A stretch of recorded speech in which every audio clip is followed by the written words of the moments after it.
Insulin మీద కాకుండా tablets మాత్రమే వాడుతున్నటువంటి వాళ్ళల్లో వాళ్ళు సరిగ్గా ఈ మందులు వేసుకుంటూ వెయిట్ లాస్ని కనుక చేసుకోగలిగినట్లయితే డాక్టర్ల డైటీషియన్ల పర్యవేక్షణలో తప్పకుండా మనం ఈ టైప్ 2 డయాబెటీస్ని కొంతమేర కన్నా రివర్స్ చేసుకునేటువంటి అవకాశం ఉంటుంది.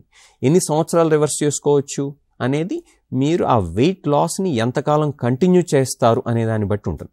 కాబట్టి వీటన్నిటినీ మనం పరిగణలోకి తీసుకుంటూ సరిగ్గా గనక మనం లైఫ్ స్టైల్ కనుక అవలంబించినట్లయితే, మీరు డాక్టర్స్తో రెగ్యులర్గా ఫాలోఅప్స్ మెయింటైన్ చేసినట్లయితే తప్పకుండా ఈ రెమిషన్ అయితే మీరు కంటిన్యూ చేయొచ్చు. 4వ పాయింట్, మీరు డాక్టర్ దగ్గరికి మళ్ళీ వెళ్ళాలా వద్దా అనేది కూడా ఇండైరెక్ట్గా అడిగారు. మీరు డాక్టర్ దగ్గర అయితే రెగ్యులర్ ఫాలోఅప్స్ అయితే మెయింటైన్ చేయాల్సి ఉంటుంది. లేనట్లయితే ఏంటంటే మీకు తెలియకుండానే ఈ బ్లడ్ షుగర్ లెవెల్స్ అలా పైకి పెరిగిపోతూ ఉండొచ్చు.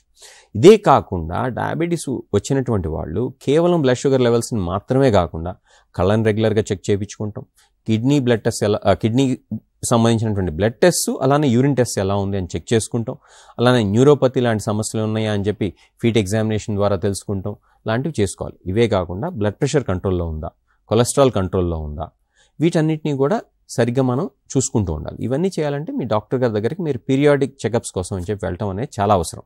అంతే తప్పితే నా హెచ్బిఎవన్సీ బాగానే ఉంది, మా బ్లడ్ షుగర్ లెవెల్స్ బాగానే ఉన్నాయి అని చెప్పి మనం ఏమాత్రం అశ్రద్ధ చేసినా అది it would come back with a vengeance అనమాట.